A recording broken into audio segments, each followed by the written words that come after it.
Bueno, un gusto estar nuevamente en mi querida Universidad Ort Uruguay, aún si es por vía virtual. Y llegamos a la sexta de 9 unidades del noveno curso, Shoah, la condición humana y la memoria. Y lo señalo porque en el mapa del curso ya nos encontramos en la mitad que no se focaliza en los hechos, sino más bien en la perspectiva. Se ha pasado de una descripción de las particularidades de la Shoah, las actitudes ante ella, los eventos pertinentes, como la conferencia de Wannsee, ahora a una retrospectiva de memoria, la judeofobia hoy, esta ante el derecho, una visita a Hetwavne y el centro recordatorio. En esta presentación vamos a tratar el tema del negacionismo, que es un fenómeno que tiene más que ver con el estudio de la judeofobia o el antisemitismo. En principio queda claro que los judeófobos hacen uso de la Shoah. Lo más obvio es que sea por dos carriles, que son la justificación de la Shoah y su promoción.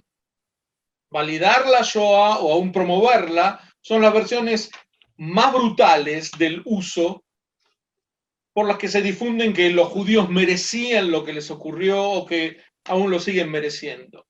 Estos carriles no son muy frecuentes, ya que en general es punible por ley debido a la apología del crimen.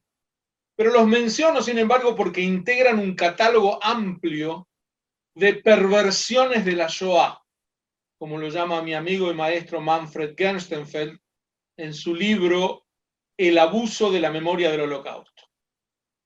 Y hay muchas tergiversaciones de la Shoah que yo detallo en mi libro Desde el juicio a Eichmann, que fue publicado en 2014 por Ort Uruguay, y lo menciono porque si voy a referirme a autores, a libros, a fechas, si alguno hubiera querido registrarlo, lo puede tomar del libro que está al alcance de quien quiera en la página, en el website de la Universidad Ort Uruguay.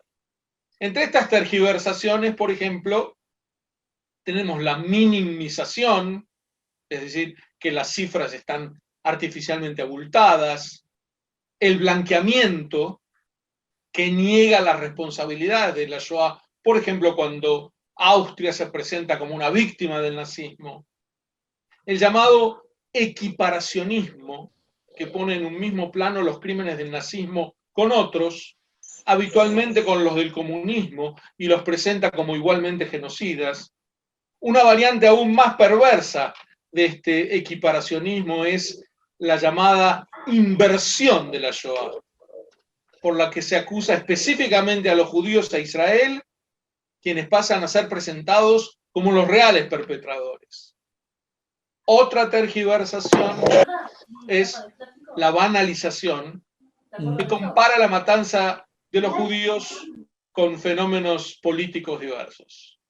Ejemplos de esta provienen de los sectores más inesperados, ecologistas, antiabortistas, antitabaquistas, defensores de los derechos del animal. Todos ellos proceden a una banalización de la Shoah al compararla con otro tipo de catástrofes a sus ojos. Otra tergiversación es la desjudaización, que consiste en enfatizar otras matanzas de los nazis para desjudaizar el fenómeno, sin mencionar, por supuesto, que ninguna de ellas había tenido como objeto el exterminio sistemático y total. Y un último ejemplo que menciono es la denominada supresión de la memoria de la Shoah. Es decir, sostener que quienes conmemoren la Shoah o rindan homenaje a sus víctimas, por ese medio abusan de la Shoah para cosechar beneficios. En fin, como ven ustedes, el catálogo de las tergiversaciones y de las perversiones de la Shoah es amplio, pero la más conocida y dañina de todas ellas es el negacionismo. Es decir, la noción de que no hubo holocausto, ni cámaras de gas, ni intención de exterminio. Intentaremos cubrir aquí brevemente su historia, sus niveles, algunos casos de estudio y su encuadre general. Empecemos hablando del negacionismo por la cuestión semántica. Y diría en esta introducción que debe rechazarse de plano la autodefinición de los negacionistas como revisionistas. ¿Por qué? El revisionismo en historia es la corriente de historiadores que cuestionan la interpretación de ciertos eventos históricos. Es decir, que desafían la versión aceptada de sus causas o consecuencias.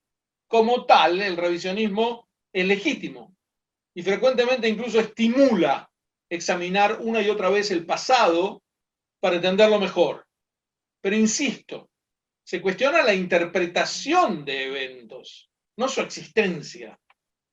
Entonces, cabe la pregunta, ¿podría haber revisionismo histórico sobre la Segunda Guerra Mundial sin caer en la lacra del negacionismo?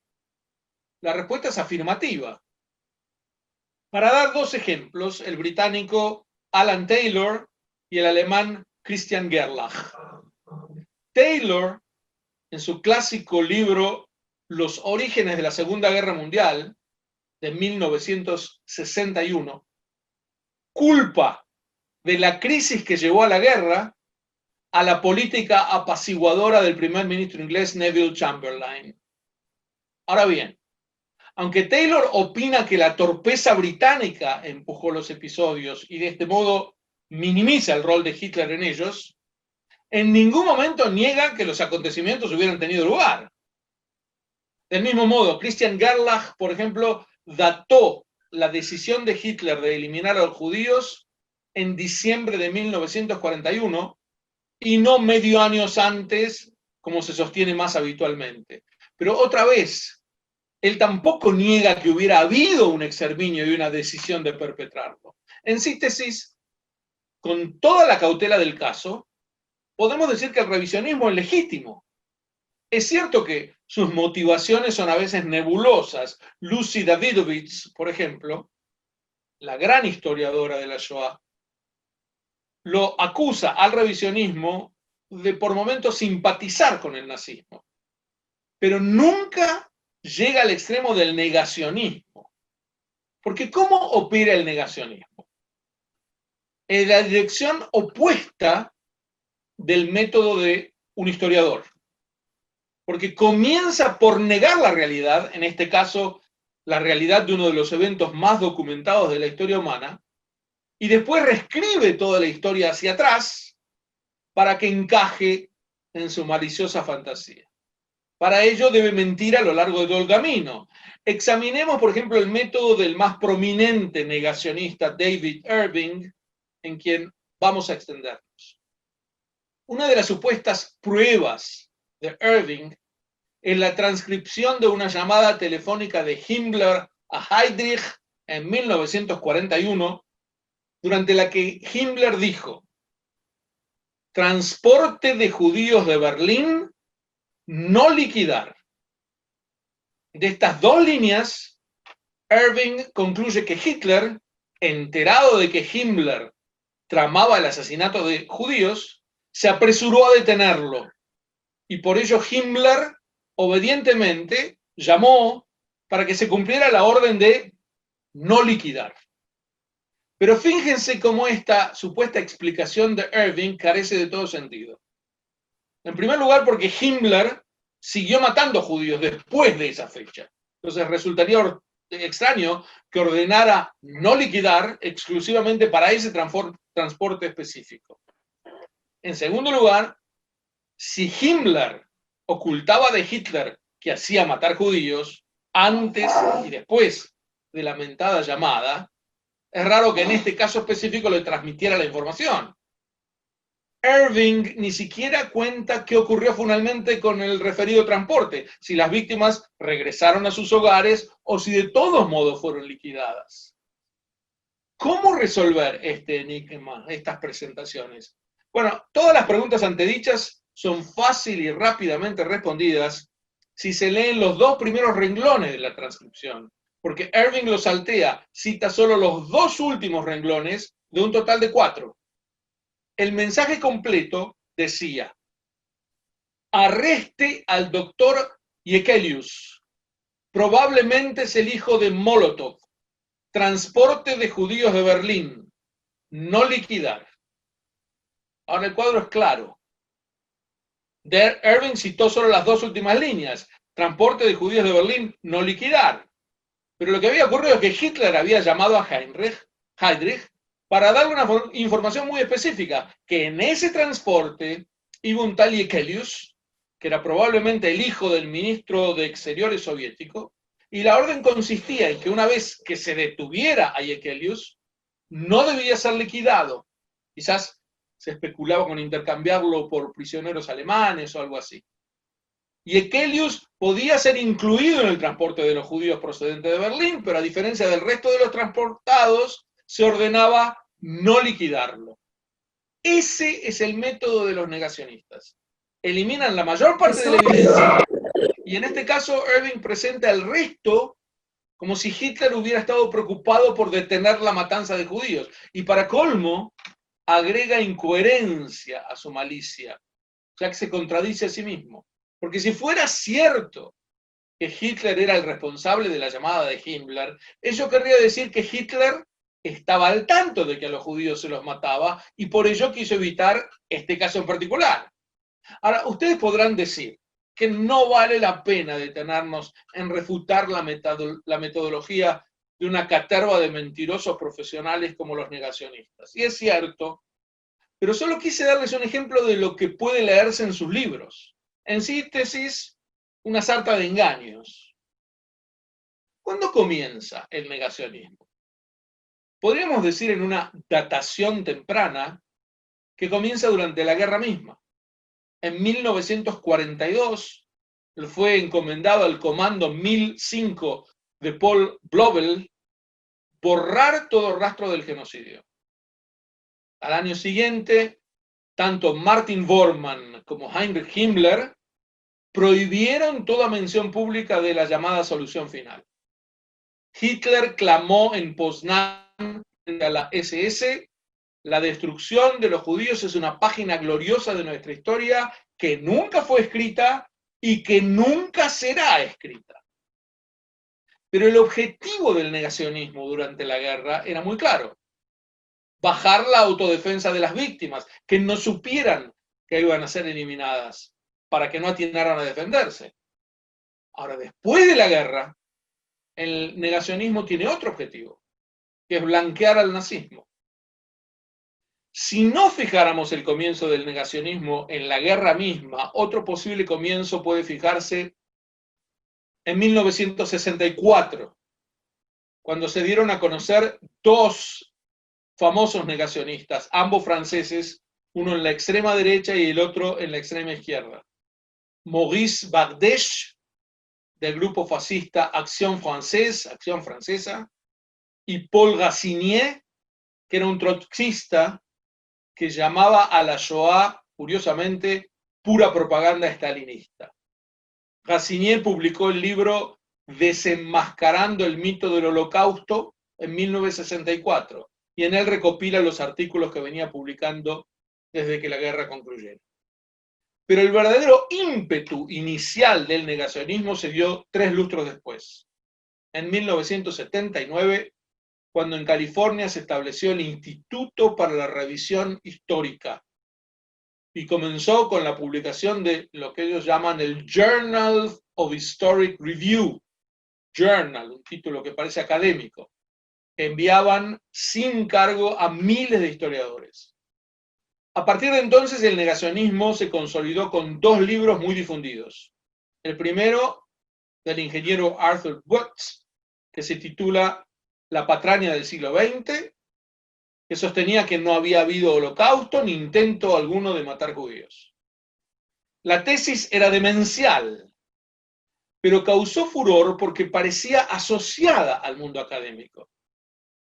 En este punto quiero enfatizar que si bien algunos de los negacionistas sí son académicos, nunca lo son de historia, sino de ciencias, literatura, etc.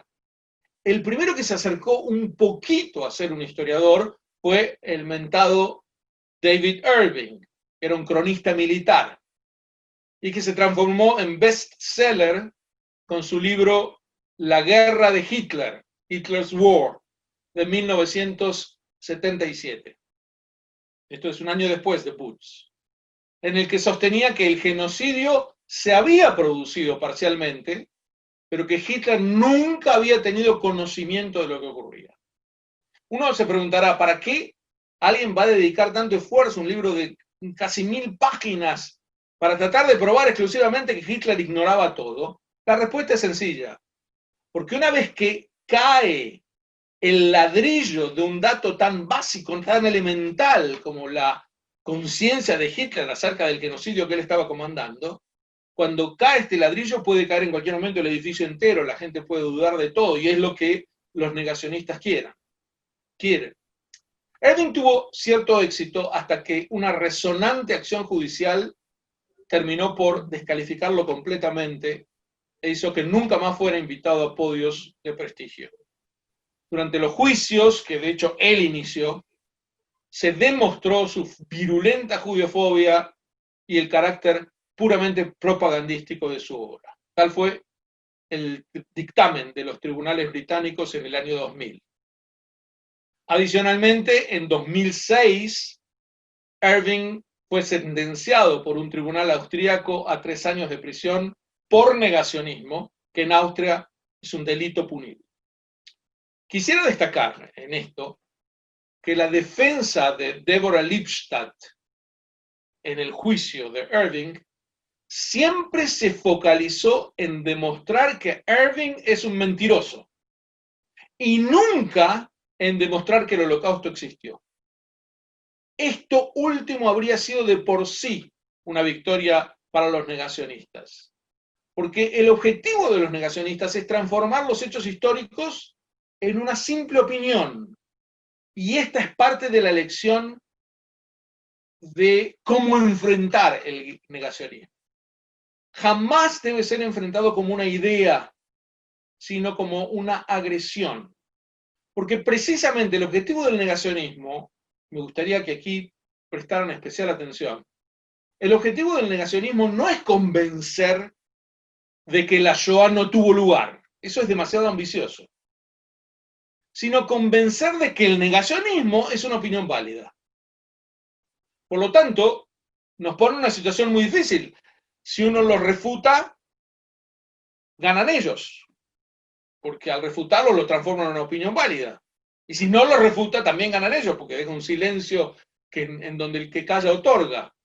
La única manera es desenmascararlos, mostrarlos como nazis virulentos, como violentos que ponen en peligro una democracia, y no responder a sus argumentos, salvo que se pueda responder a ellos con una frase marginal, que se pueda agregar a su desenmascaramiento algo que brevemente pueda refutarlos de forma contundente.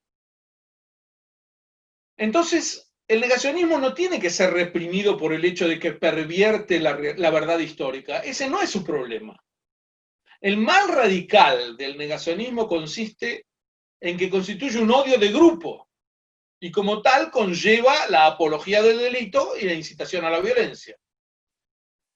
Quiero compartir con ustedes una confusión ilustrativa que surgió en 2009 cuando Argentina expulsó a un obispo negacionista, en inglés Richard Williamson, que él decía exigir pruebas de que las cámaras de gas habían existido, y al mismo tiempo, aquí la sorpresa, alegaba que él no era enemigo de los judíos. Vean que muchas veces la mecánica mental del judeófobo lo lleva a nunca admitir en público su odio. Por supuesto, quienes salieron a defenderlo, a Williamson, esgrimieron el argumento perverso de la libertad de expresión. Y el caso de Williamson es ilustrativo porque la confusión del lenguaje aquí es doble. Primeramente, permite a los neonazis refugiarse en el absurdo de que no hay pruebas. Entenderán ustedes que, por definición, ninguna demostración puede satisfacer a quien se basa en férreos estereotipos que no admiten ninguna prueba en contrario. En segundo lugar, más sutil y peligrosa es la muletilla de violar la libertad de expresión. Después de todo, algunos ingenuos arguyen que expulsar del país a Williamson parecería un castigo excesivo por declaraciones negacionistas. Y tendrían razón, si no fuera porque el negacionismo no es una mera expresión de opiniones socarronas, es un ardid para promover la violencia. No entenderlo puede obrar como boomerang, ya que genera en el incauto la sensación de que las medidas contra la judiofobia son desproporcionadas. Y muchos incautos se prestan a la libertad de expresión del negacionismo. Bradley Smith colocaba avisos en los diarios de las universidades norteamericanas en nombre del CODO, el Comité para el Debate Abierto sobre el Holocausto. Noten la malicia en el lenguaje, el debate abierto. Bradley Smith decía, yo no digo que no existió, digo que quiero debatir, pero los judíos son tan intolerantes que ni siquiera quieren debatir sobre el tema, y muchos librepensadores caían en la trampa. Pero el hecho es que acá no hay un debate de ideas, no hay una cuestión que deban dirimir historiadores. Negar el holocausto es promover el nazismo. Y como en los casos de Irving o de Williamson, vemos que el negacionismo no es exclusividad de los más ignorantes, sino que se expresa por medio de gente pensante. Les voy a dar un caso polémico. Cuando Mario Vargas Llosa opina en los diarios que debería dejarse a los historiadores dirimir la masacre de los 6 millones de judíos, maliciosamente convierte en un inocuo debate de opiniones lo que en rigor es una patente expresión de judeofobia. El negacionismo no deriva de un supuesto debate histórico, sino del intento de presentar a los judíos como una banda de paranoicos que dominan el mundo y por eso pudieron arrastrar al mundo entero a una atroz mentira. Porque al negar del holocausto lo que estamos diciendo es que los judíos dominan las universidades, los gobiernos, todo, porque es una mentira, una supuesta mentira que penetra por doquier. Los judíos dominan todo, son paranoicos, siempre se presentan como víctimas. Todo esto lo estamos insinuando al negar el holocausto. El negacionismo se presenta en 5 niveles, en orden de sofisticación de sus argumentos. 1, el holocausto nunca ocurrió. Este no es frecuente. 2, las cifras fueron abultadas. Es más frecuente. 3, no hubo ningún plan sistemático de exterminio. Fue la reacción espontánea de la gente, y en general agregan de la gente que estaba siendo abusada por los judíos. 4, más sutil todavía, holocaustos se producen en todas las guerras, y solo la etnolatría típica de los judíos hace que cacareen solo el propio genocidio como si fueran los monopolizadores del dolor. Esto es un absurdo. Nadie dice que los judíos tengamos el monopolio del dolor. Decimos que el holocausto fue singular. Fue un episodio que no tenía precedentes en la historia humana. Fue la destrucción sistemática, no la muerte, la destrucción sistemática de la persona humana por haber nacido judía. Nunca antes una nación había propuesto que triunfaría solamente si exterminaba enteramente a otra nación, aún a un bebé de la otra nación, que se esconda en Kenia o en Tailandia. Había que ir a buscarlo para matarlo. Era un plan mundial, porque era genéticamente el enemigo de la humanidad. No había ocurrido jamás algo así. El 5.º nivel es que todo es holocausto. Cada cosa que ocurre, cada maldad, cada tragedia es un holocausto. Y por lo tanto, al ser todo, termina siendo nada. La lucha contra el negacionismo debe ser, por lo tanto, clasificada en estos niveles. Hay que entender en qué nivel estamos para saber cómo enfrentar al portador de la agresión.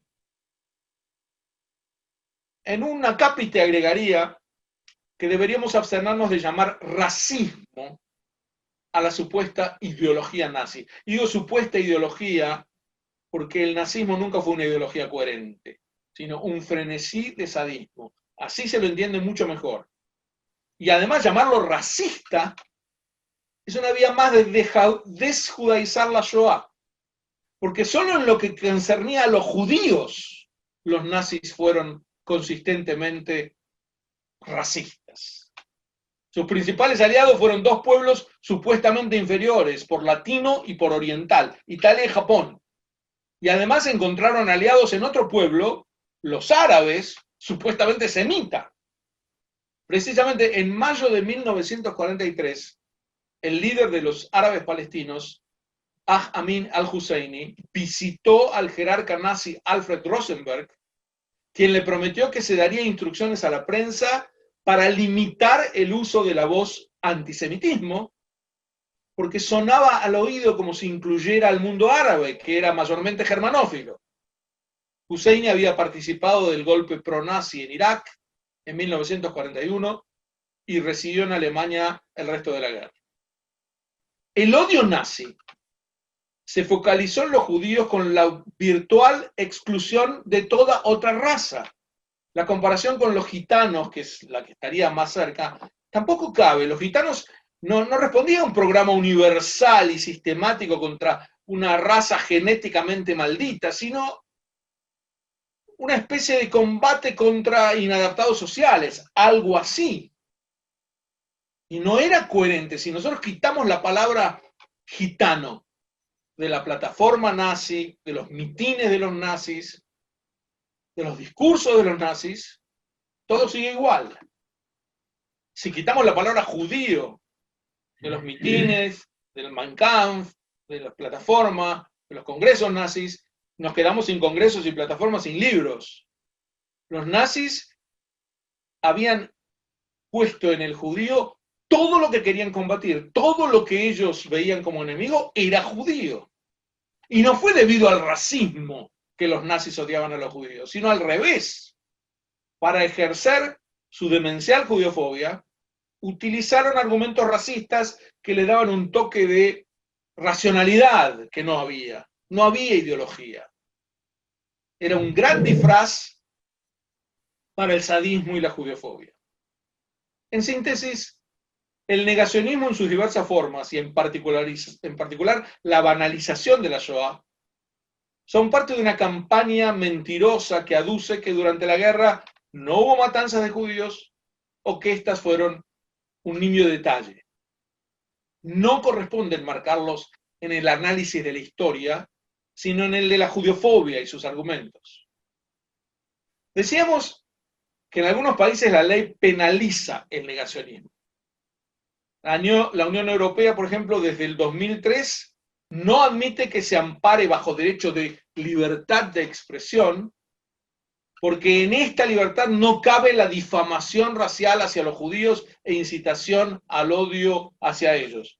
Esta es una cita, es un principio, pero que fue cuestionado en España en 2007, y ese año se despenalizó el negacionismo. Ustedes saben que es mucho más grave que no penalizarlo. Una cosa es no ser invitado a una fiesta y otra es el ofensivo gesto de ser invitado y desinvitado. En este caso, el negacionismo en España fue despenalizado en aras de no ir en desmedro de la libertad de expresión. El polémico dictamen judicial, además de hablar erróneamente de revisionismo del holocausto judío, ya hemos planteado que el término revisionismo no cabe, el negacionismo no es una forma de rever la historia. Además de ello, se detiene entre diferenciar, negar la existencia de los delitos de genocidio, que debería permitirse según el dictamen, y justificar tales delitos, que debería prohibirse. Es decir, si uno simplemente niega, no tiene por qué ser reprimido por la ley. Esta es una trampa. Los jueces españoles sentenciaron que la mera negación del delito es trivial, pero eso es como sostener que si alguien afirma que los judíos beben sangre de niños, eso es trivial. O sea que solo debería penarse a quienes promuevan el ataque a los judíos en base a dicha aseveración. Es decir, si yo no digo abiertamente que a quienes usan sangre de niños hay que castigarlos o perseguirlos, si no lo digo, simplemente estoy negando la historia. En suma, el negacionismo es una agresión, no tiene nada que ver en el mundo de las ideas, no debe ser refutado en sus argumentos, sino desenmascarado en su virulencia, y nunca presentado como una opinión. Me gustaría agregar una palabra sobre el funcionalismo, que no tiene que ver con el negacionismo, me apresuro a aclarar, pero va a ilustrarnos sobre algunos peligros cercanos al negacionismo. Les cuento que en 1998 el escritor Martin Walser recibió un galardón en la Feria del Libro de Frankfurt y pronunció unas palabras que le granjearon la ovación de la audiencia. Walser se lamentó como alemán de la vergüenza que nunca termina, que se nos presenta todos los días. Y sin embargo, agrega Walser, cuando en los medios me enseñan nuestro pasado día a día, hay algo en mí que se opone a este bochorno permanente. Y ahí fue cuando recibió la ovación. Es decir, es natural que los alemanes sintamos vergüenza por el Holocausto, por la Shoah, pero estamos un poco cansados de este bochorno permanente. Ese fastidio expresado por Walser era fiel reflejo del que sienten una buena parte de sus compatriotas, abrumados por la culpa de ser alemán en la posguerra. Esta enorme culpa alemana alberga un rol especial para los judíos, debido al cual se ha dicho que irónicamente, que los alemanes jamás perdonarán a los judíos por Auschwitz. Una de las formas que adoptó el malestar alemán fue una corriente dentro de la historiografía sobre la Shoah que atribuye el exterminio a las circunstancias, sean estas la modernidad, la crisis económica, la burocracia, cada una tiene autores. La corriente se denomina funcionalismo o estructuralismo, son sinónimos.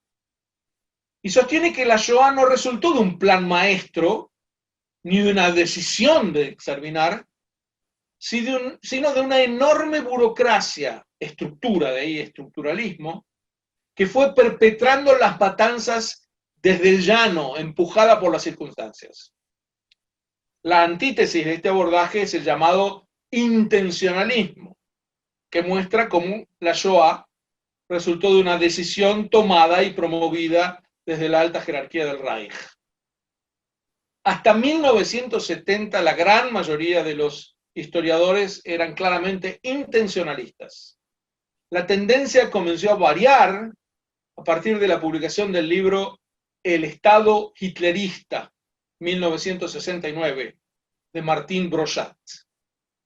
Ahora bien, como los primeros funcionalistas habían sido educados en las juventudes hitlerianas, podía sospecharse que intentaran diluir la culpa germánica en una infinitud de circunstancias anuladoras de la responsabilidad individual o nacional. En efecto, en la medida en que se despersonaliza la decisión del exterminio y su perpetración, nadie ya resulta verdaderamente culpable y se da por sentado que cualquier grupo en circunstancias parecidas se habría hundido en la misma barbarie. En la visión funcionalista, el exterminio de los judíos había acontecido como consecuencia de la inercia burocrática, azuzado por algunas iniciativas personales. El funcionalismo adolece de dos fallas fundamentales. Insisto, no tiene nada que ver con el negacionismo, porque el funcionalismo en ningún caso niega ninguna parte del Holocausto, simplemente las responsabilidades quedan diluidas. Y sus dos fallas son, una, la abundancia de la información existente sobre la decisión del exterminio. No me puedo extender en ella ahora. Y dos, el hecho de que el exterminio se hubiera consumado tal como había sido anunciado. Es decir, una vez que se cometió el exterminio, es difícil argumentar que todas las amenazas con concretarlo habían sido bravatas o vanas. Pero a los efectos de soslayar el designio genocida de Hitler, se requiere sencillamente no querer creerlo bajo ninguna circunstancia. Y los funcionalistas se esmeran en transformar todo visible indicio de intención exterminadora en una mera bravata, una vana amenaza. Hitler solo se vanagloriaba de poseer una población vulnerable a su merced y de este modo podía chantajear a Occidente, sostienen. Pero desde el comienzo, Hitler y sus más cercanos secuaces explicitaron clarísimamente el objetivo de eliminar a los judíos, aun cuando el lenguaje inicial que utilizaban fuera un poco ambiguo y permitiera interpretar el significado de eliminar con otros contenidos. Pero paulatinamente, con todo el vocabulario, se fue clarificando. Ya en Mein Kampf, el libro de Hitler de 1925, el autor se quejaba de que un decenio antes no se hubiera gaseado a 12.000 hebreos. Lo dice con esa palabra, gaseado. Ya tenía en su mente esta fantasía de gasear a los judíos, de matarlos con gas. Ante esta confesión, para darles un ejemplo, los funcionalistas responden que no cabe sacar conclusiones de una sola oración tomada de un libro de más de 600 páginas.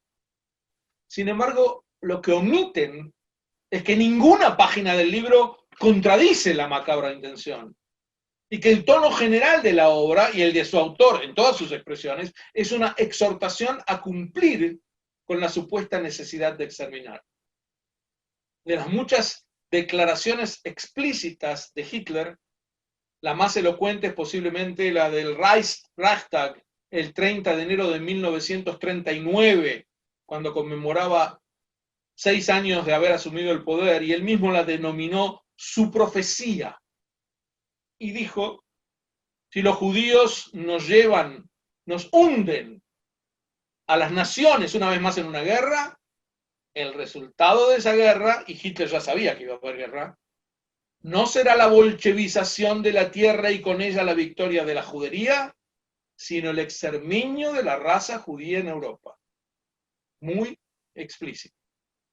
Una de las supuestas pruebas funcionalistas de que los nazis no aspiraban a matar a los judíos, sino solo expulsarlos, son los planes Nisko y Madagascar, cuyo objetivo era hacinar a la población israelita. Pero el hecho es que estos planes no contradicen el objetivo final de la destrucción física, sino que se articulan en ella cabalmente. El plan inexorable era la ulterior destrucción de la judería europea, pero una etapa previa podía perfectamente ser la concentración territorial en guetos nauseabundos o en la lamentada isla africana. Estas medidas posibilitarían a los nazis chantajear a las comunidades judías del mundo y expoliarlas sin abandonar el designio final exterminador. Mucho revuelo causó cuando a los funcionalistas se sumó Raúl Hilberg, un judío austríaco refugiado en Estados Unidos, cuya biografía desentonaba con el intento de minimizar la barbarie nazi. Su obra clásica, La destrucción de los judíos europeos, de 1961, casi omite la agonía de los judíos en los campos. Se focaliza en desgranar los medios administrativos que canalizaron el genocidio y de esa maraña puede deducirse el resto. El mensaje de Hilberg es aún peor, porque cuando sí habla de los judíos y de su sufrimiento, lo hace en tono de reprimenda. Los presenta como enteramente pasivos ante la maquinaria nazi y aún agrava el cuadro al aventurar una explicación para la supuesta inacción judía. Sería el resultado de una herencia milenaria de la diáspora que nunca supo defenderse. La calumnia esta era arrojada en efecto desde el lugar menos previsible. Las víctimas pasaban a ser acusadas de haber colaborado con su propia aniquilación. Hilberg desatiende la historia de la judeofobia y omite los elementos de la tradición alemana que arrastraron a la hecatombe. En la película Shoah de Claude Lanzmann, que tuve el gusto también de exponer sobre ella en Norte Uruguay, el entrevistado Raúl Hilberg afirma: nunca pregunté las grandes preguntas porque temía toparme con pequeñas respuestas. Todo dicho. El ensayo de Hilberg es funcionalista en el sentido en que descarta la intención y en su lugar exalta un aparato burocrático que asesina a las víctimas después de haber fagocitado a los victimarios. El cuestionamiento más categórico a Hilbert provino de la pluma de la historiadora Lucy Davidowitz, ya la mencioné, cuya obra cumbre fue La guerra contra los judíos. En ella plantea claramente que la Shoah debe ser vista como una de las dos guerras simultáneas que se llevaron a cabo durante la Segunda Guerra Mundial. Una entre los aliados y Alemania y otra entre Alemania y el pueblo judío. Y en esta Segunda Guerra, una de las partes estaba patéticamente desarmada. A partir del juicio a Eichmann, el debate entre el institucionalismo y el funcionalismo se inflamó debido a la subsecuente publicación de las obras de Hannah Arendt y de Bruno Bettelheim, quienes además de enfatizar el rol de la burocracia, son aún más críticos que Hilbert en lo que al rol de los judíos se refiere.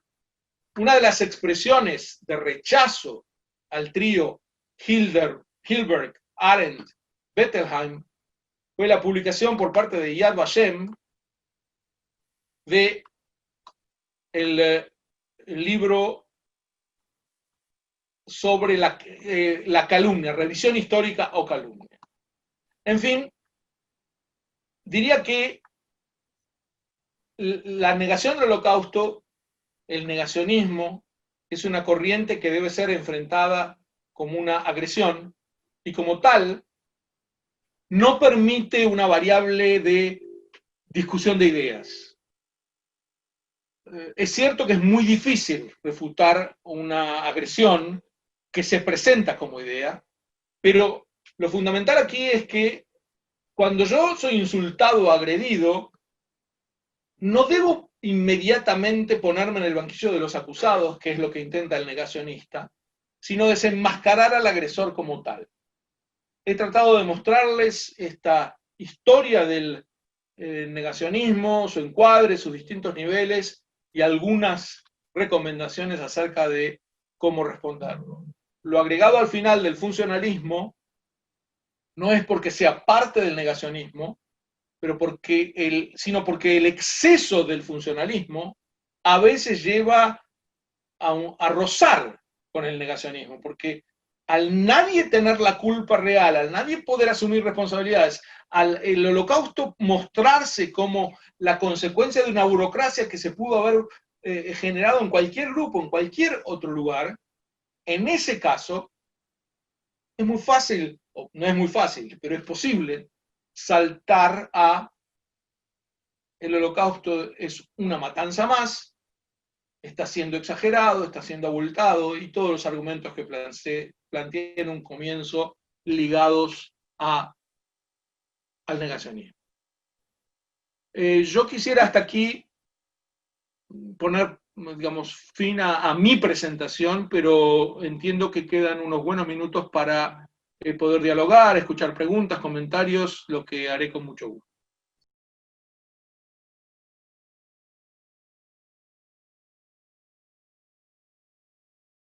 La pandemia y en general toda crisis mundial permite que la judeofobia se difunda más, incluyendo el capítulo especial de la judeofobia que se llama negacionismo.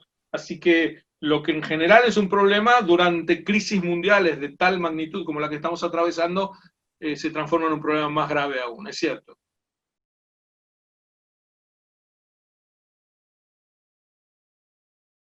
Mostrar los hechos es muy importante para educar sobre la Shoah. Pero eso es ser proactivo. Es muy importante enseñar sobre la Shoah, sin ninguna duda. Pero no para refutar a los negacionistas, insisto. Refutar a los negacionistas con hechos es transformarlos en una opinión que debe ser contrastada con otra opinión. Y aquí no hay tal cosa. Si alguien viene y me dice, vos sos un cerdo, yo no puedo contestar, no, no es cierto, yo no soy un cerdo porque tengo nariz y no tengo hocico, porque tengo uñas y no tengo pezuñas. Traigamos a un biólogo para que decida si es cierto o no es cierto. El negacionismo es un insulto, por lo tanto no se lo contesta con datos acerca de lo que ellos quieren, porque es precisamente su interés. Se los contesta desenmascarándolos, mostrarlos como gente peligrosa, nazis, como gente que atenta contra la democracia, etcétera, etcétera. Pero esto va totalmente separado de la educación sobre el Holocausto y es bueno que lo hayas mencionado porque a veces se confunde. Cuanto más datos le demos, el negacionista va a retroceder más. No, no tiene nada que ver, él no parte de una discusión. No es que alguien, no existe ni un solo caso de alguien que estudiando el Holocausto se dio cuenta de que no existió y por lo tanto fríamente se hizo negacionista. No existen tales casos. Son neonazis que buscan una forma de militar que pueda herir más claramente al pueblo judío y lo hacen por medio del negacionismo. La judeofobia en general es un fenómeno europeo. Europa la exporta y a veces con mucho éxito. En Latinoamérica ha penetrado, no con la virulencia de Europa, es incomparable la judeofobia en Europa, pero cuando digo la judeofobia, incluyo el negacionismo. El negacionismo también se da en Latinoamérica de un modo mucho más leve que lo que se da en Europa, pero nuestras formas de encararlo también son más leves. Lo único que agregaría como comentario a lo que dijiste de que se enseña la Shoah en las escuelas, la gran pregunta no es tanto si se enseña o no, sino cómo se enseña.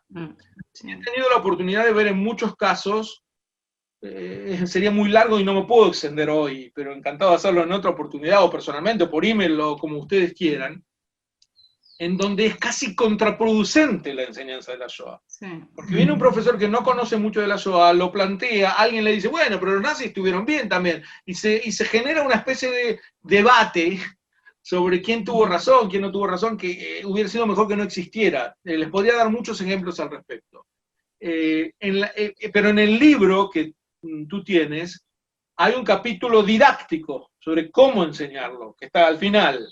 Sí. Así que sugeriría que si tenés oportunidad de hablar con otros docentes que enseñan la Shoah, que por lo menos tomen algunos de los consejos de la parte didáctica, porque si no se enfatiza en que la Shoah fue singular, puede caerse, como decía, en situaciones que son más graves que no haberlo enseñado del todo.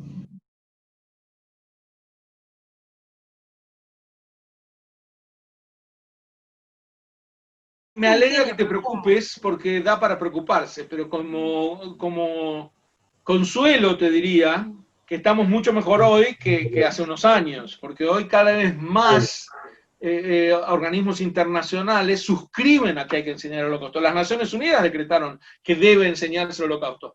Ahora, así, esto de debe enseñarse, insisto, solo puede ser peligroso, porque claro, si enseña a alguien que no entiende, o que incluso tiene alguna antipatía por los judíos, puede ser producir estragos en esa enseñanza. Y es cierto, hace falta muchos cursos de capacitación y me alegra que una persona inquieta como tú esté dispuesta a difundirlo más.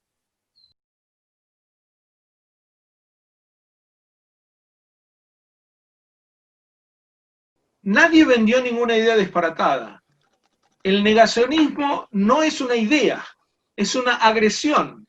La gran pregunta es ¿por qué hay judeofobia? Bueno, ese es otro tema que podemos hablar mucho. He escrito un libro también que se llama Judeofobia y que si quieren tener el marco general de la judeofobia me permito recomendárselos. Pero no se trata de hacer penetrar una idea. Acá no hay ideas. No hay ideas. El negacionismo no es una idea, es una agresión. Y así debe ser tratado, así que me parece muy bien, pero entiendo su enojo, porque cuando uno dice, pero ¿cómo puede ser que la gente crea semejante ridiculez? La respuesta es que la gente no cree en esa ridiculez, es como alguien que viene a golpear a un hombre golpeador. ¿Cómo puede ser que él crea que su mujer merece ser golpeada? Él no cree nada, tiene ganas de golpear. Entonces no discutamos esto como si fuera una idea que hay que convencerlo de que no corresponde. Hay que castigarlo porque está haciendo daño. Lo mismo pasa con los negacionistas.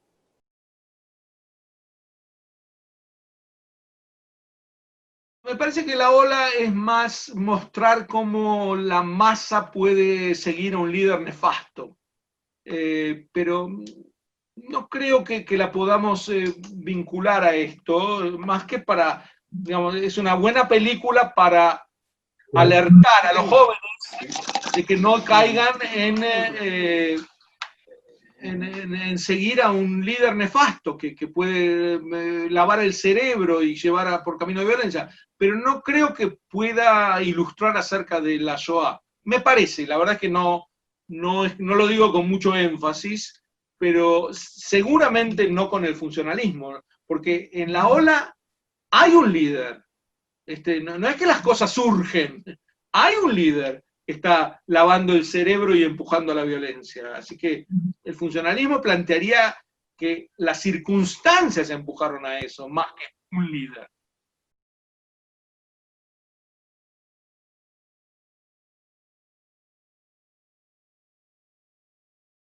Cada país tiene otra, en general es considerado eh, apología del delito y o incitación a la violencia. Entonces por esa vía puede irse, pero es muy difícil aplicarlo porque, les digo, las formas del negacionismo son muy sutiles. Hace poco, justamente en Plaza de Mayo, hubo un nazi que se puso a acusar a los judíos de que tienen la culpa de la pandemia. Y sé que es un negacionista activo, pero no se atrevió a hablar de la Shoah en el momento en que acusaba que la pandemia era una obra de los judíos. Por lo tanto, ¿qué quiero decir con esto? Se cuidan en decirlo en marcos adecuados, en donde no puedan ser vistos o juzgados o acusados. Así que la campaña contra el negacionismo debe continuar constantemente. Esto también le aclara a, creo que se llama Marcelo, quien decía, digamos, me respondió como si yo dijera que no había que refutarlo. Yo digo que sí que hay que refutarlo, pero no con datos. Es decir, si él me dice el diario de Ana Frank fue un falso, yo no tengo que ponerme a demostrarle que el diario de Ana Frank no fue un falso. Eso es caer en la trampa, es ponerme en el banquillo de los acusados y empezar a girar en torno del diario de Ana Frank. En el libro doy algunos ejemplos de este caer en la trampa de los negacionistas. Bueno, fue un gran gusto y espero volver a vernos en Norte de Uruguay personalmente en no mucho tiempo.